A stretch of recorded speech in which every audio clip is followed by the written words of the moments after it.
Okay. All right. Hey, any excuse not to be there. They made this. They made a crazy rule when I was in high school that, and this was a county policy. As long as you had an excuse,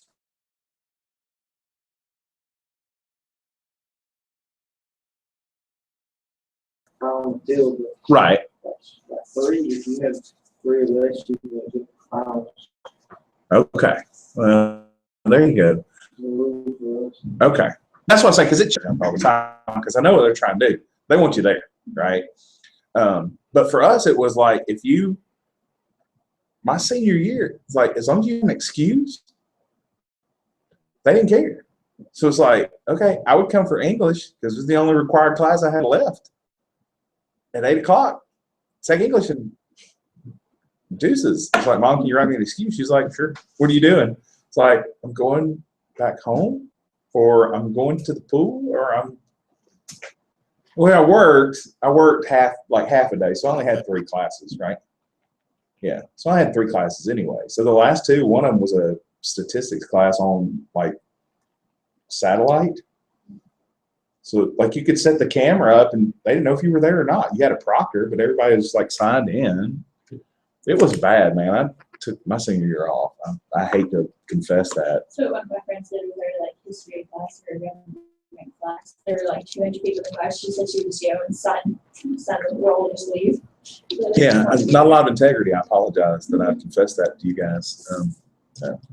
Anyway, so I feel your pain, man. That's cool. I wouldn't have missed. See, then I wouldn't have missed if I knew I could exempt finals. I've been like, okay, I'm here all the time. So again, to each his own, I guess.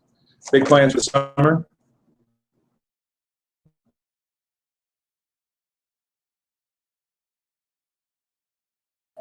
Working on the farm. You have employees. Yeah. Thanks. A class? Yeah. Okay. You have to go campus for it? Sure. Oh, okay. All right. Okay. It's like, dude, man, that'd be rough. One class. Yeah. Go all the way over there for one class. We drove almost. What day was it? Friday. Sparta. Ever been to Sparta? Yeah, that's what I thought. Me neither. Anyway, there's a Christian school over there in Sydney.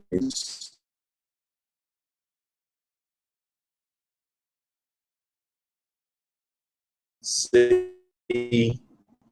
I can't.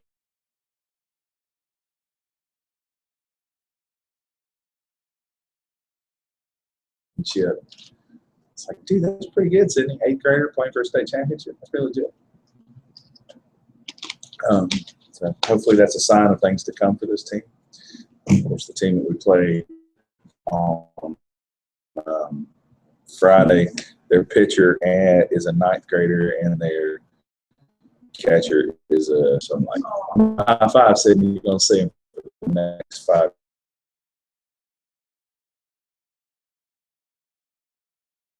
We're playing Tuesday. Don't tell Sydney I said this, but they're going to beat the brake shoes off of them. So it's going to be, they're really good.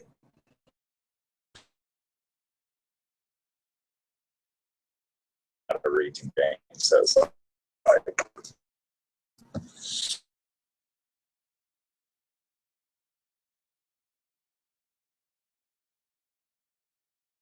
man.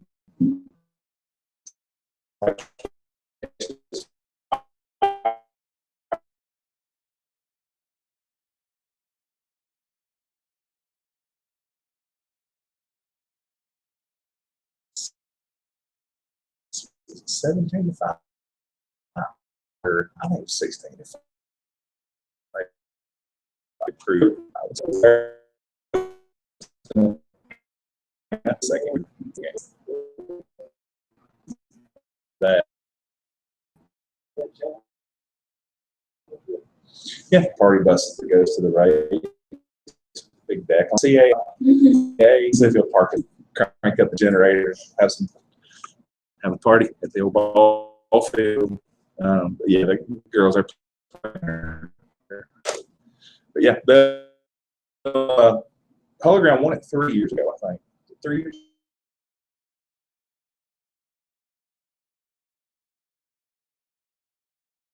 Man, yeah, they won state runner up this year. No, they run it. Did they win it this year? I think they lost. Yeah, I think they won it last year.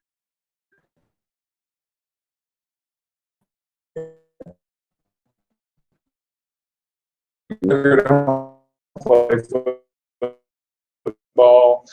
He's like, you can't even give him catcher's gear. What makes you think you can get quarter pads? He's like, he hates playing catcher. Feels so bad now he's playing catcher. Like, he gets to pitch, and 4 kids that can pitch, so they'll get inning regardless of how good or how bad you pitch.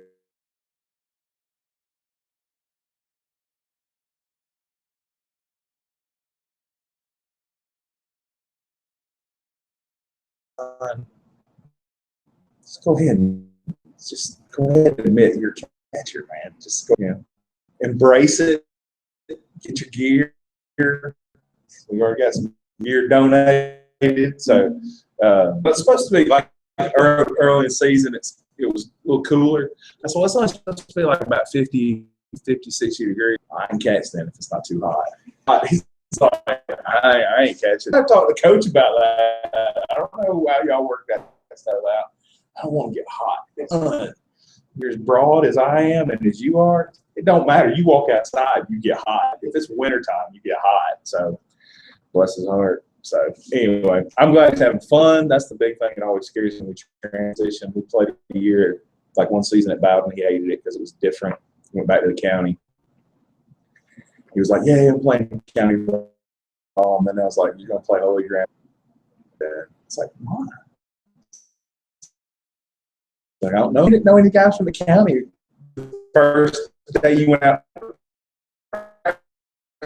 with them.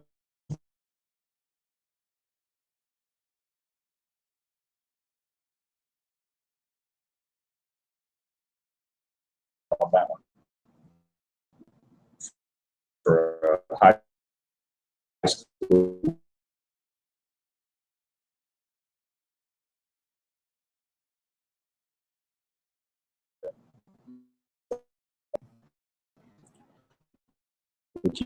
Playing on Holy Ground, as long as Holy Ground exists, have an option.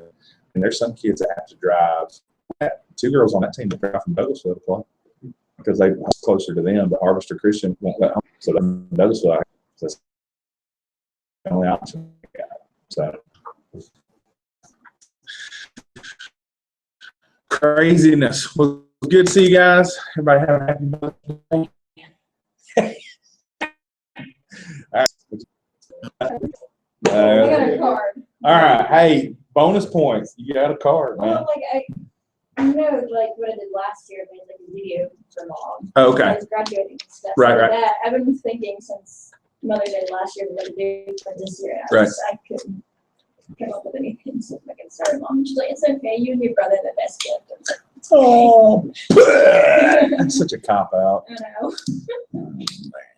All right.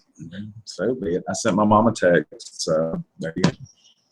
At least send her a text. I didn't call her, send her a text. When she started that business, like she texted me for my birthday this year.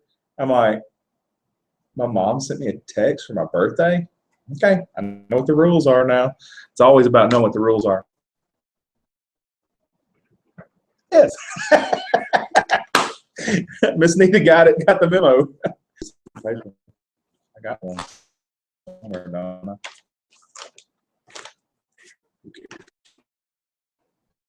They don't. All right. We'll do some, as we say each week.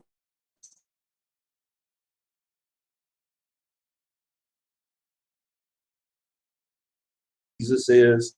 And again, the whole reason we're studying Mark and looking at Mark and the reason he wrote it was so that people will know that Jesus is the Christ, the Son of God. He's given these arguments, backing it up, showing all the proof from Jesus's life. Again, John's testimony at the end of his gospel of all the things that Jesus had done would contain. There would be all the things he did.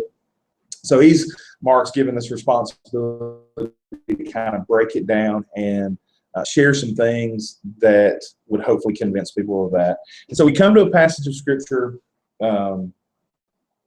this morning that is different in a couple of aspects, respects.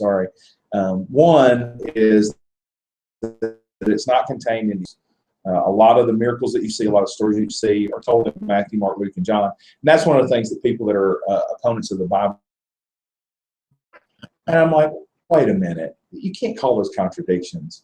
If all five of us walked out of here this morning and somebody said, well, how was Sunday school this morning? You're going to get five different answers, right? I would think. I mean, if they isolated us and didn't ask all five of us at the same time, how was Sunday school this morning? I mean, there would probably be the generic answer that we all give, right? Fine, right? That's the generic. But if somebody pushed you, what did we talk about? Well, maybe there's different things you picked up on. Maybe it was, I saw a cool video this morning. I didn't see the videos that was. Maybe that's what it was. Or somebody else would talk about Mother's Day. We talked about Mother's Day. Some would say we talked about this miracle. So all of us are going to give a different account. Does that mean it's a contradiction? Well, absolutely not. Nobody in this room is foolish enough to say it's a contradiction. So the four gospel writers obviously are four different people. And God gave them a different view of the story. The reality is Mark's gospel is really Peter's account for the most part. You hear a lot of Peter telling him the story. And there's a lot of background on that if you ever want to dig that up. There's some really cool background. And we'll see Mark, he'll mention himself later on in the gospel. Some people believe it's him.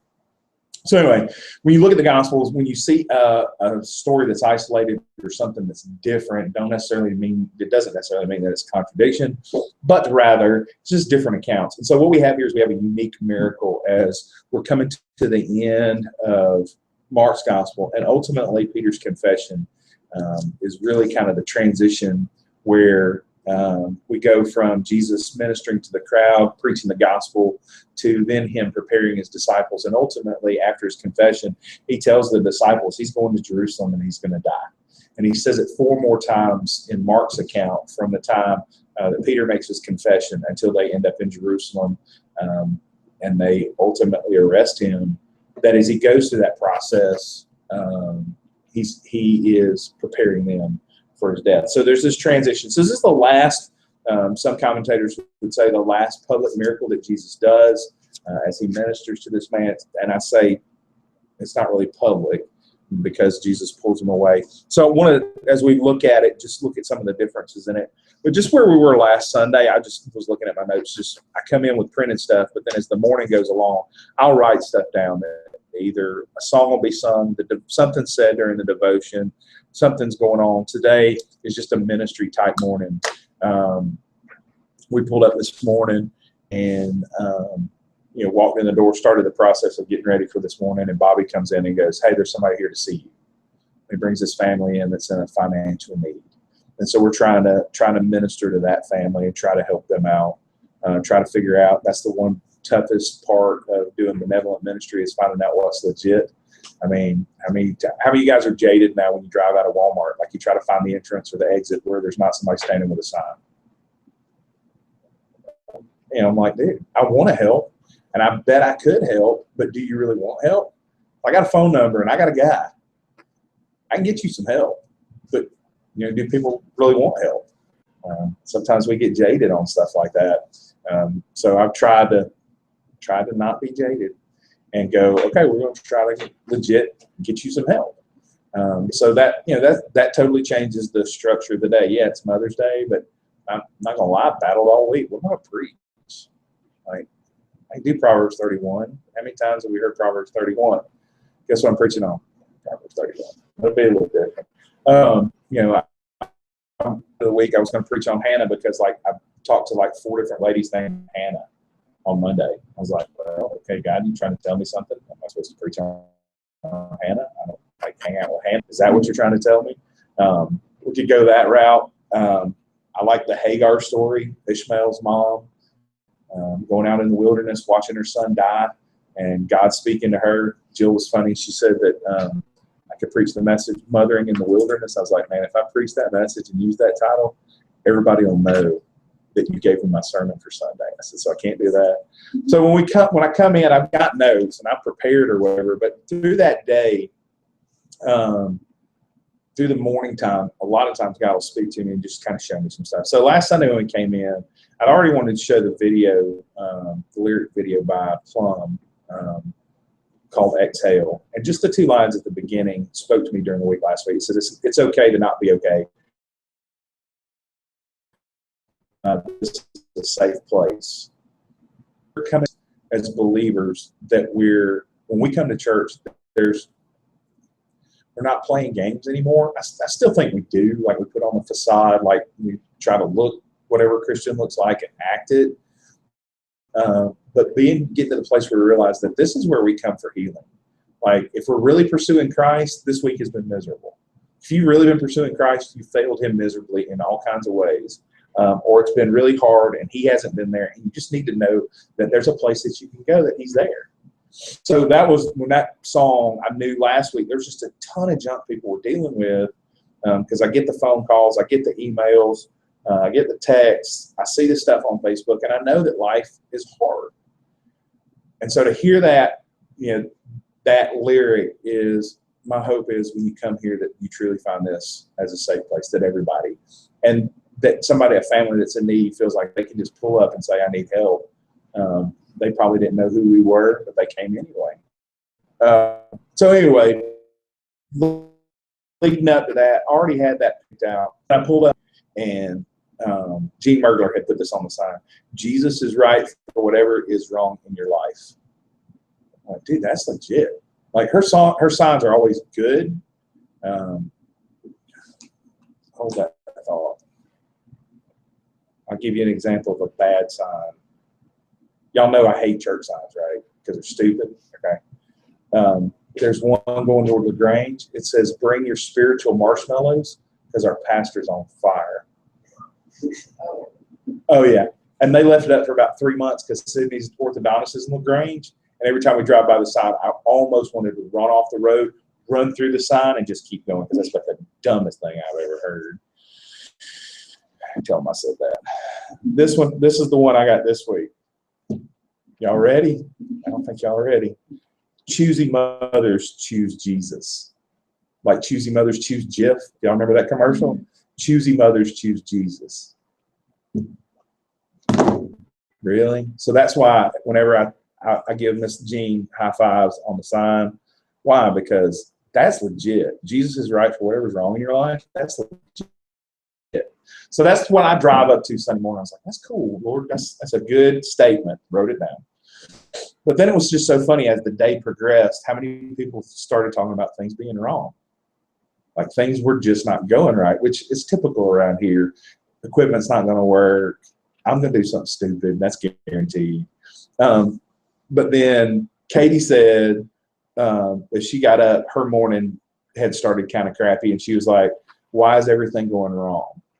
I was like, oh, Lord, I sense a theme coming along.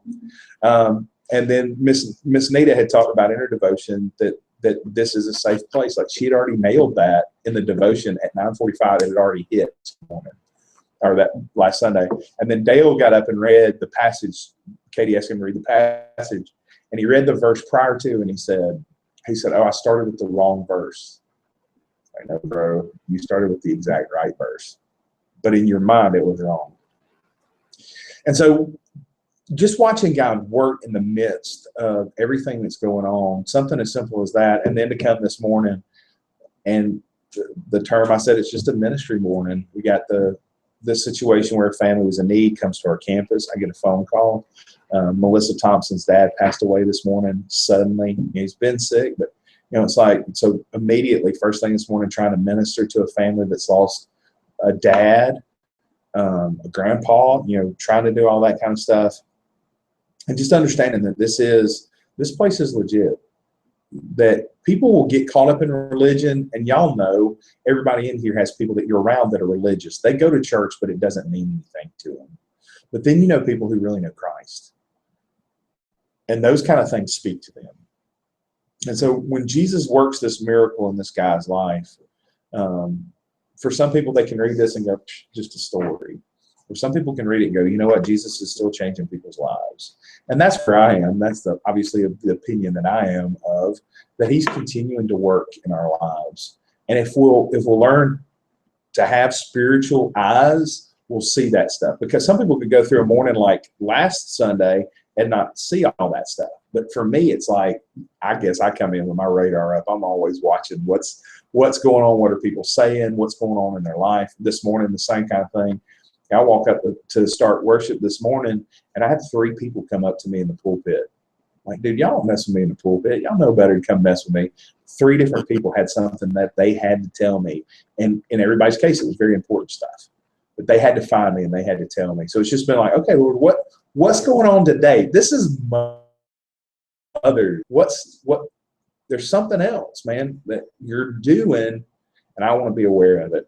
So when we come to this passage, it's kind of weird, because if you look in 8, we have Jesus feed the 4,000. Then the Pharisees come and question him, and Jesus talks about the leaven of the Pharisees. So he's working his disciples, transition, and he gets to this one. And really, if you start looking at this miracle in its context, it's really kind of weird. Like, there's a lot of oddity to it. So we'll look at it, identify some stuff, and see if it doesn't help the disciples. And hopefully it turns around and helps us. So it says they came to Bethsaida. Sorry, not Bethesda, Bethsaida. Y'all can call me Matt, because Matt can't say Bethsaida. He says Bethesda every time. They came to Bethsaida. Some people brought him a man who was blind, and they begged him to touch him. So it's obvious this guy needs some help. Kind of like the guy that was crippled, that they let blind man. He can't get to Jesus. So his friends, his family, somebody, it says some people, brought him a blind man. They begged him to touch him. You know, okay, so what? No big deal. Well, we talk about Sunday, and it is a big deal, because Jesus is a rabbi. They're acknowledging because he's in this position of being a teacher, a rabbi, or whatever. He's not supposed to touch people, and that was just kind of cultural, unclean people you didn't touch. The Jews get all tore up about the cleanliness, not physical, like dirty, but like spiritual cleanliness. They got all tore up about that stuff. We talk about over and over again their laws, but just something as simple as if your house is broken into and a robber comes into your house and steals something, that room is unclean. So a thief came in and stole my laptop out of this room, I'd have to go get a priest to come in and pray over this room and make it clean again. It would be spiritually unclean. Like, we couldn't have Sunday school in here in the way the Jews would look at it until it was cleansed. They would say that if a tax collector came into your house, that your whole house was unclean. So the religious leaders couldn't touch people because they didn't know where they were spiritually, so they couldn't be unclean. So the fact that they bring this back to him again, street of Jesus, different he was from everybody else in the culture and in the day, and I would say that just distinguishes him in every other religious system. The way Jesus does things is that's what we'll chase after Islam, because it is so not Jesus. Maybe that's why people do it.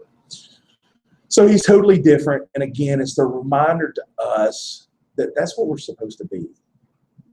That as followers of Christ, everybody is acceptable to us. Doesn't matter where they come from, what they've dealt with. It's okay. That's why I said that lyric just keeps resonating with me, because with Jesus and lost people, it's okay to not be okay. He has the guy that comes to him and he wants his son healed, and he says, you just got to have faith. And the guy says, I believe, but immediately he says, but help my unbelief. Jesus still ministers to that guy. He still reaches out and touches him, even though he's different. Even though he's not acceptable, even though he doesn't have complete faith, Jesus still ministers to him. And this guy is the same way. They beg him to touch him. And so Jesus, the scripture says in 23, he takes the blind man by the hand. That's huge. He touches lepers. He touches all these people, and he ministers to them where they are. Scripture says he leads them out of the village. So this one's totally different. Like all the other healings have been taking place in this mass, kind of everybody's around, with the exception of one other story. There's a parallel passage here in Mark that Jesus does kind of the same thing. They bring Jesus a guy that can't speak and he can't hear. And Jesus does the same thing. He calls him away privately. Where all these other miracles you keep seeing, like there's multitudes of people, and they just keep bringing people to the house, all this kind of stuff. And so he's doing these miracles in public. Now that he's kind of getting towards the end here, he's like trying to keep all the chaos down, I guess, keep things quiet. And so he calls him away out of the village, and then he does something totally crazy. Scripture says he spit on his eye. Where else does Jesus spit on anything? One other place, we looked at it last week, it's the parallel passage, where is it? Mark 7, where he spits and he takes the deaf guy, and he spits in his hand, puts it in his ears, spits, and puts it on his tongue. He does what? Yeah.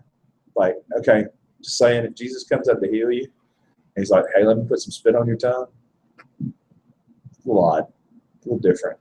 So that's one of the things people ask, well, why did he do it that way? And you know what my answer to that question is? I have no idea why he did it that way. It's funny because you can read like commentators. That's one of the things that drives me nuts about studying the Bible. People that like know infinitely more than I know about the Bible will write for pages on why he spit. Like they'll have all this great theology on why he spit on this guy's tongue. I'm like, dude, it's just Jesus being Jesus. I have no idea why he. Sometimes, what's the first in this? Now we can say sometimes God works in gross ways. That's kind of gross. I'm just saying, it's just me. So he spits on his eyes. He lays his hands on.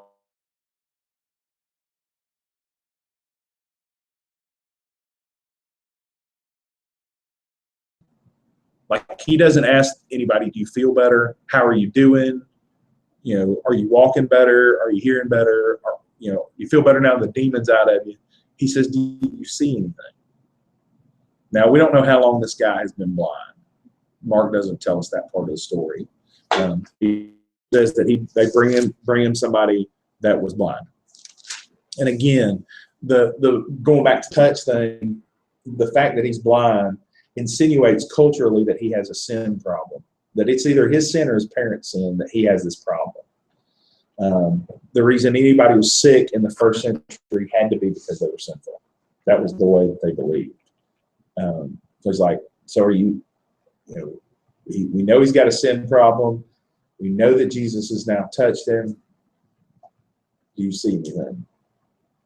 Now there's somebody that can take that and go crazy with a sermon, right? It's like, oh, do you see anything? Jesus.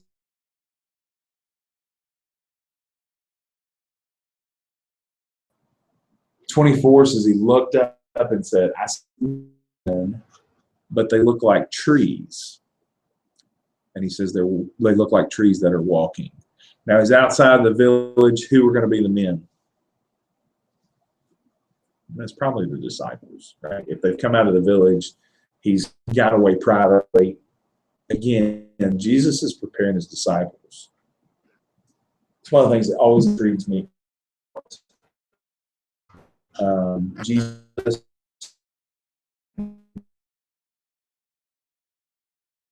if you were going to set up a dream team to carry on your brand, and our brand in this story is the church, what kind of people do you want leading your team? Like if you've got to pick 12 people to promote Tyus Baptist Church, we'll use that for example. If we're going to pick 12 people, what kind of people do you want? Smart, right? Maybe pretty, if you're promoting the brand, right, in our world. Who does Jesus pick? Fishermen, right? Low socioeconomic, right? They're bottom dwellers. They're just above beggars as far as culture is concerned. I mean, we've got a tax collector, Matthew. Nobody can stand that guy. Yeah, Jesus chooses him. He's preparing these 12 guys to carry on the church. Sorry, Jesus, that's not who I would pick. It's just a reminder to us that God sees better in us than we see in ourselves a lot of times. So what do you see? I see men like trees that are walking. So Jesus laid his hand on his eyes again. He opened his eyes. His sight was restored, and he saw everything clearly. There's the spiritual side of that story. That's the reality for every single one of us.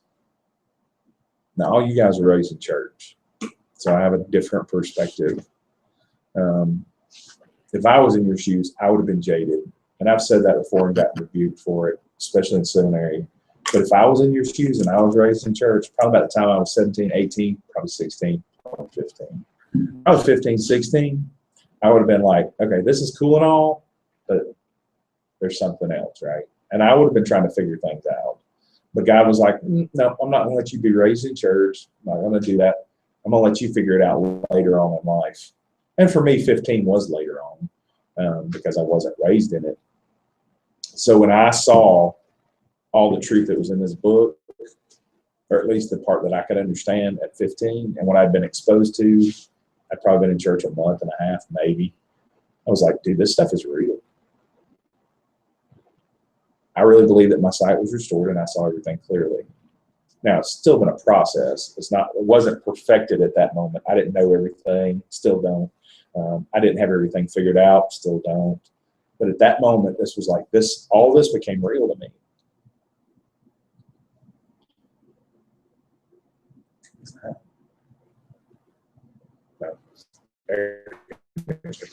Sorry, that military helicopter keeps flying over. Anyway, so I just believe that at 15, so again, I'm still trying to understand, still trying to get everything where it's supposed to be. But that was the healing that took place in my life. This is the crazy part of the story, and we hear it over and over and over again when Jesus heals people. He sends them back home, and he says, don't even go to the village. Don't go tell them. Like, why does Jesus keep doing this? And we know